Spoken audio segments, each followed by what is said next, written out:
Deeper by Kirt Steinke, Chapter 1.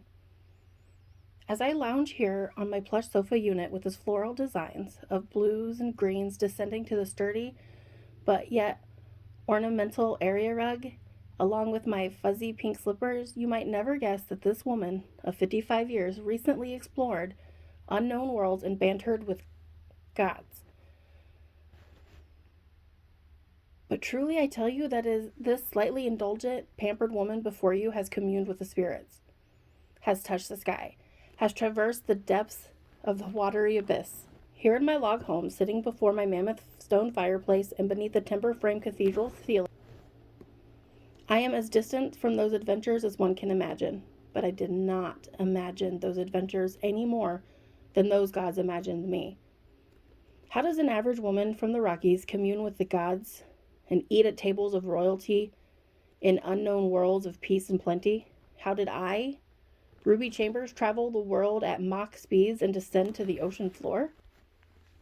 I chose psychology as my course of study at university, but it was my second love. As a young girl, I found an old book, the kind of book that has never known the concept of paperback, and the typeset is so flawed as to be flawless. Have you seen that kind? It was printed before computer was a word in the lexicon of planet Earth. A man with a pen actually wrote out a manuscript, and someone else set the type letter by letter and word by word, and yet they made fewer errors than today's authors, editors, and computer programs. The publication date was 1911, and it was in a review of the proceedings of the SPR. What a world opened before me. Suddenly I was face to face with wraiths, apparitions, and spirits. As detailed by the 1911 publication, the group of researchers met at the turn of the 20th century. They were called the Society of Physical Research, SPR. Frederick Myers in Great Britain headed it. While yet a teenager in the 1970s, I independently studied the paranormal, focusing much effort on learning all that I could about the SPR. I spent hours at the public library in my green and orange pants and tops with matched patterns, bending over mahogany tables that must have been as old as the book itself. But during my research, I discovered Marjorie. More than anything in the world, at the age of 15, I wanted to be the new Marjorie. As hard as the SPR, Harvard, MIT, Princeton, and Harry Houdini himself tried, she was never exposed as a fraud. I secretly hoped Marjorie had reincarnated as me. Did she have the same green eyes that I see in the mirror?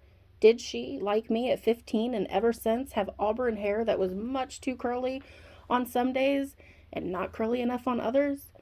Marjorie channeled her dead brother Walter, and together they amazed believers and skeptics alike.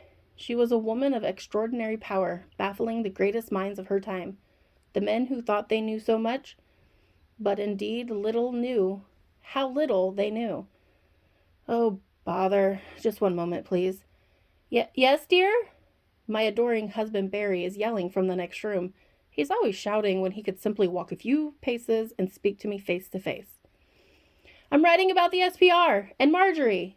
I fiddled with the oversized button on my pink pajama top while he makes the most of his recent wisecrack. I'm going to write about Ken and Sari, James and Kama, I explained, shouting the information over my shoulder and through the log walls. Yes, I respond to his bothersome annotations, and King Arthur and the Viceroy. My husband is more than a good man. He's my life partner, my companion, and my confidant. I don't just love Barrington. I'm enthralled with him. I'm dedicated to him. He's part of me, but boy, can that be troublesome. You'll understand as the story goes on. But keeping up with his quick wit is a full-time job. All right, where was I? Marjorie. I wanted to be psychic. Upon graduation from high school, I sought out formal education in the paranormal. As no college of parapsychology emerged in my search, I opted for general psychology, the study of Freud, Jung, Pavlov, and other greats from the fields ranging from operant conditioning to abnormal psychology to biopsych. Psychology has failed in its century and a half of serious deliberation and debate to answer its one pinnacle question: nature or nurture? If the science is founded upon this question, oughtn't the question be answered by now? Oughtn't we know if our genetics outweigh our upbringing or the other way around? We observe twins and adoptions by the way of longitudinal studies. We've identified genetic predispositions to diseases and charted such things as pattern baldness to color vision deficiencies. Psychology as a field of study ought to have some resolution to this all-important question by now. I move past psychology and answer the question myself. The simple answer is that nature is form and nurture is function. That sums up 150 years of psychology. The rest is only useful to people like Edward Bernays who want to use the basic innate human urges to sell automobiles and cigarettes. Need a counselor? Talk to your bartender every Tuesday night. It's cheaper and it helps you both pass the time. My next venture was to discover the alternatives to nature versus nurture. Why are we always given only two options from which to choose? Like an expectant mother given pink or blue for the child. Like preschoolers given the cooperation time or time alone in the corner. Like adults giving a Democrat or Republican. We are offered only nature and nurture. There certainly must be an array, a virtual smorgasbord of other influences on our behavior. And perhaps one of the extraneous variables was past lives. I researched the religions and the cultures which believe in past lives or future lives throughout history and found that the concept was fundamental to the human experience. Cultures in all four corners of the earth believed essentially the same things. Some believed in life after death on an ethereal plane. Others believed in a bodily resurrection. Some believed in reincarnation with the spirit passing into another embryo at conception or to a fetus at birth. And others believed all three to be possible, likely, and proven. The Native Americans, the Celts, the Greeks, the Zoroastrians, and the Hindus all had versions of reincarnation or life after death. I found the Hindu beliefs to be fascinating. Examples abound of individuals under hypnosis remembering people, places, and items of special meaning from past lives. Even General Patton insists that he had fought battles in Europe in a past life and did not need a tour of the battlegrounds. I decided to get hypnotized. Oh, I'm sorry, one moment. What, Barry? From the far corner of our home, it's too large for two people, I hear the muffled voices of Barrington. Past lives, Barry, hypnotism. He's shouting something else. Oh, a phone call? I'm asking for clarification. Fritz? Our son is an Ivy League graduate, but he still brings laundry home for me to wash whenever he gets the chance. Tell him I'll call him back. This should only take a few weeks to write. With these two men in my life, I have to be quick with the wit. It's tread water or drown in a sea of sarcasm. I'm looking up now to see Fritz's framed senior picture hanging on the living room wall. He loved that necktie, and I think he still has it. But boy, does he regret parting his bright red hair that way. The top of the frame is gathering dust and ash, but his devilish smile and twinkle in his green eyes say he still remembers the joke playing in his head at the time the photo was taken. Yes, hypnotism. While under hypnosis, I explored several past lives. As a novice, I was quite surprised to find that my past lives were relatively mundane. I had the same struggles as anyone else and many of the same difficulties that I have today. I was not the Queen of Sheba or the Joan of Arc. However, I did spend one past life in a very interesting set of circumstances. I was a man who lived alone in a cave deep within the rainforest of some kind. Put yourself there as I tell a story. As the sun shone brilliantly from the cerulean blue, I attempted to shield my eyes from its power. I was standing in a break in the forest wearing only a loincloth made of deerskin, and my muscular and masculine body shone like a Greek god. I was relatively hairless, more like a statue than a human flesh, but my hair was long, black, and curly, the kind of hair that Hollywood casting directors would give their right arms for. I was laughing as I peered up into the canopy before me. Monkeys were chattering and climbing, swinging and flying through the branches and the vines.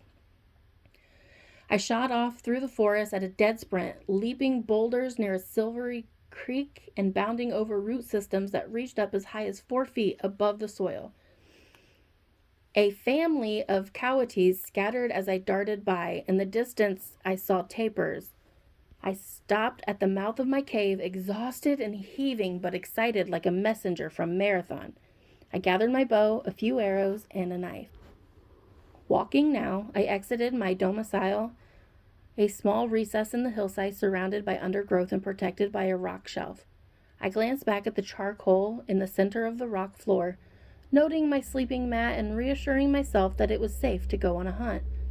I made my way to the ridgeline, some distance from home where I knew I could find deer. I waited, thinking, deciding. Which would be more fun? To kill a deer with a bow or with a knife instead? My body tingled with the thrill of anticipating the impending battle. A short time passed before a lone ungulate crossed my path. I drew back the strong bow that I had crafted with my own hands, and I let fly the perfectly straight projectile. A hit! I shot the unsuspecting deer behind its right foreleg, but it didn't drop. It ran as fast as its spindly legs could carry it through the underbrush. I smiled. I'll get to use my knife after all. Sprinting, I chased the deer down. At its heart and lungs, it began to fail. The blood drained out through its ribcage. The prey faltered and fell. I was upon it when it succumbed to its feet for another attempt to escape. Lunging forward, I threw myself upon it like a predatory cat, a puma, maybe a leopard, and instead of razor-sharp teeth, it was my trusted knife that stabbed, slashed, and cut until the ruminant was still. I had done it. I had killed that I might live. Now perhaps you could imagine the wellspring of emotion that accompanied the regression. I was invigorated and validated as a human being, but I was mortified that I was been so barbaric, so bloodthirsty. At the end of the session, I looked back at the past life and I saw it for what it was. I had respected life, and I had only taken that I might live. It was not barbaric. It was harmony. It was not bloodlust. It was nature. And for the first time, between the competition and cooperation, the predator and prey are dancing together in a circle of life. In regression hypnotherapy, the client is able to experience time between lives. This afterlife is often more incredible than the past lives themselves. Laws of physics have had no hold on these experiences. In one instance, I was suspended in space without any heavenly bodies near or far. I was in the nothingness, and I was the allness. I was the only one with everything because I contained everything in my being. Words are not adequate. But I was all-knowing and all-powerful with no will at all to exercise that power. I was pain-free, which is a concept that mortal man will never understand. Bliss is the wrong word for this state of being because it was more natural than bliss. It was more ordinary somehow. The only way to express it is, I am. At another time between lives, I was communing with other souls. We spoke without words and experienced understanding on a cellular level. If we wore clothes, I cannot recall them, and yet there was no shame or preoccupation. We were part of the same organism, separate but equal representations of the universal spirit. We were making plans to live on Earth and to find one another there. I remember feeling kinship with the other souls and a confidence in knowing that we would be together. If not on Earth in human form, then in the afterlife.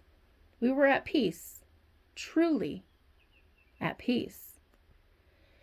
I don't think people, given the human condition, can understand the peace that I felt at that time. There was no nagging animosity or self-consciousness, no superiority or inferiority. We shared thoughts and feelings as though of one mind. After that regression, I took up a study of hypnosis. The education was packed with sales techniques and marketing plans of which I grew instantly irritable. The information concerning the history of hypnosis was appreciable, covering some crossovers with psychology such as Mesmer.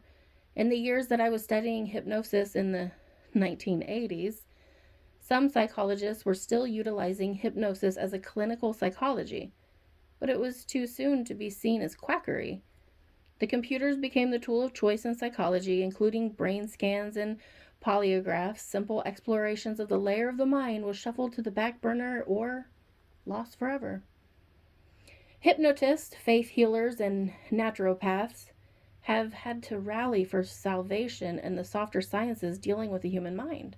When psychology moved into increasingly deeper waters of psychiatry and the DSM became the Bible, communion between therapist and patient became taboo and outside the norm. Oddities or eccentricities were labeled as disease and to be treated with medication. Soon enough, a patient's behavior were speculated to be the cause by neurosis or contraindication of prescribed medication, but no one could determine which one. Although professionals in the field were all well aware that behavioral concerns must be modified through parenting techniques rather than with drugs, psychiatrists convinced parents to allow the professionals to parent their children with mood-altering prescriptions and medications. Parents, it seems, were content with zombies for children who stared mindlessly at television and computer screens for hours on end, just as long as they weren't hyperactive. Hypnosis is different. In hypnosis, a patient must put away those distractions and clear the mind of worries. She must empty her body of the chemicals that incite irregular or unnatural changes in the endocrine system. A patient of hypnosis must be able to feel her body and experience her mind. She must tell herself and know that she is fundamentally healthy and normal. She need not fear for anything about herself or anything that her mind can create. She need not be self-conscious, self-deprecating, or self-loathing. There is nothing wrong with her. There is only a wealth of insight waiting to be explored. So here I am, Ruby Chambers, hypnotist. I'm just an average woman, growing old, but not gracefully.